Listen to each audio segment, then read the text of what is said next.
Also in local news, the UNP parliamentarian Buddhika Patharana stated in Ragama yesterday that the party had called for a disciplinary inquiry into him. The MP points out that the inquiry has been called for on allegations of the defamation of Mangala Samarvira.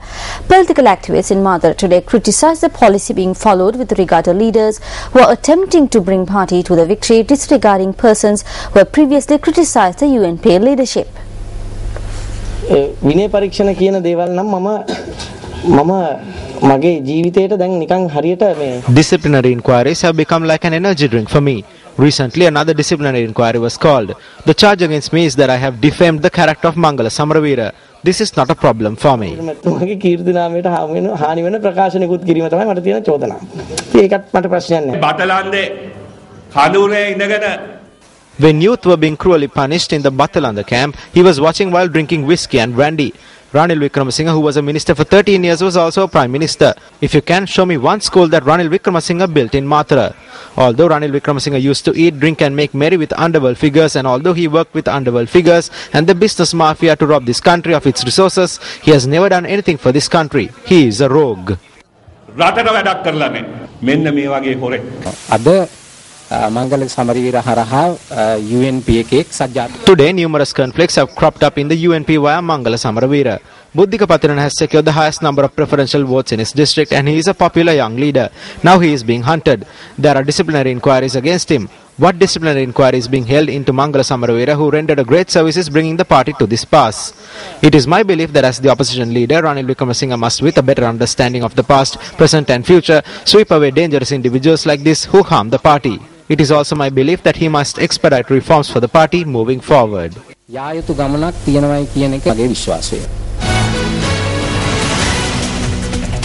President of the Bar Association of Sri Lanka, President's Councillor Vijayadasa Rajapaksa says that the BASL has taken a decision to take strict actions against the pressure exerted on judicial independence. He added that a proposal was approved after discussing at length in this regard during the Bar Council meeting which was held yesterday. The president of the BASL said certain state media institutes published news items that questioned the decisions of the court in a manner that offended the judges.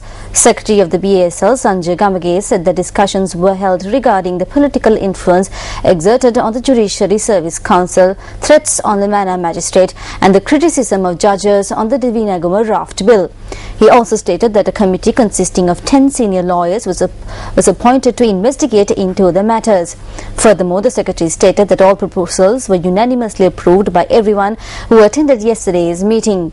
Gamage went on to say that decisions which were approved yesterday will be implemented next week.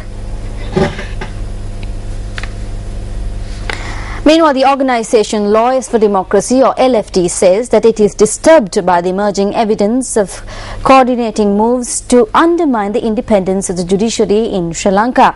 Issuing a communique, LFD says that the statement issued by the Judicial Service Commission on the 16th of September 2012 clearly indicates that there are various attempts to interfere with the affairs of the Judicial Service Commission.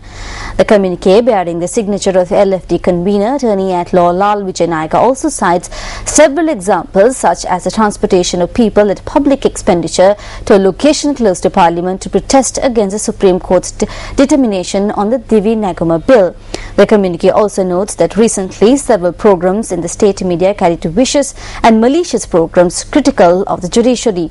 LFD sees this trend as a clear move by the government to intimidate the judiciary and undermine the rule of law and an attempt to make judges vulnerable to governmental pressure. LFD urges the President and the government to respect the independence of the judiciary and to take all possible steps to stop direct and indirect intimidation and incitements against the judiciary. Deputy Leader of the United National Party, Sajid Premdasa, says that pressure being exerted on the judicial system is a threat on the country's democracy. He expressed this view at an event held in Maravilla. The Kitunu Magata Saviyak program, which is held in line with the Sasuna Taruna program, was held at the Talvila Wellness St. Anthony's Church in Maravilla today under the auspices of Sajid Premadasa.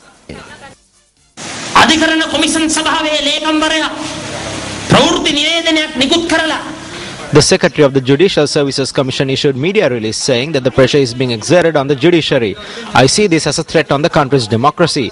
When the Judicial Services Association is saying this and when they agree with the statement, what is evident is that the era which we hope for a law-abiding society cannot be created in an era where there is political interference and pressure being exerted on the judicial system.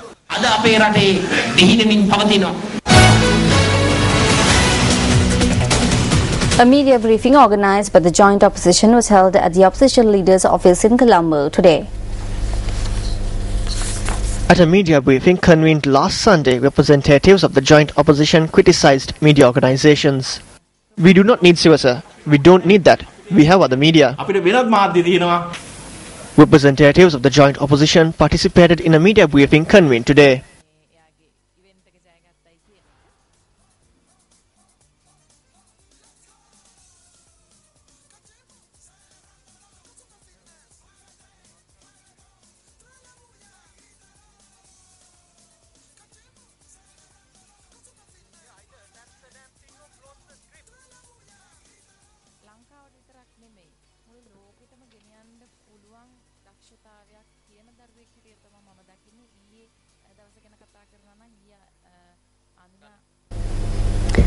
The annual Perahara of the Valukarami in Kolpiti was held yesterday. Secretary to the Ministry of Defence and Urban Development Gotabaya Rajapaksa placed the casket at the Perahara. This year was the 49th Valukarama Perahara. The Valukarama Perahara was started in 1963 by Venerable Nivathidi Ananda, while Venerable Maharagama Nanda graced this year's Perahara. It also comprised of 35 dancers and 15 elephants.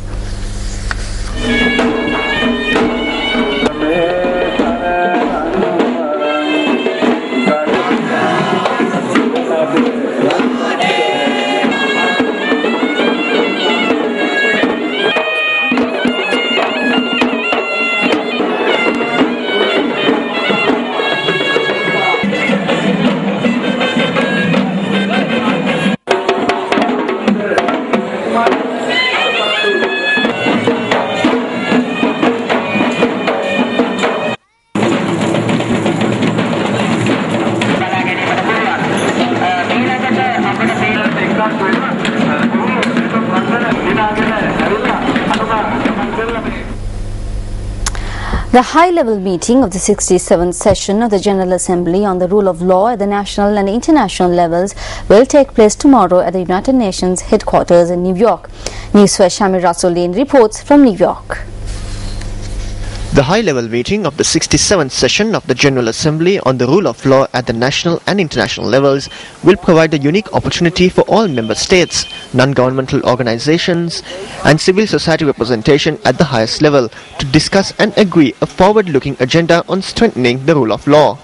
The General Assembly in its resolution decided that the high-level meeting will address the topic of the rule of law at the national and international levels. At the international level, the rule of law accords predictability and legitimacy to the actions of states, strengthens their sovereign equality, and underpins their responsibility to all individuals within their respective territories and subject to their respective jurisdictions.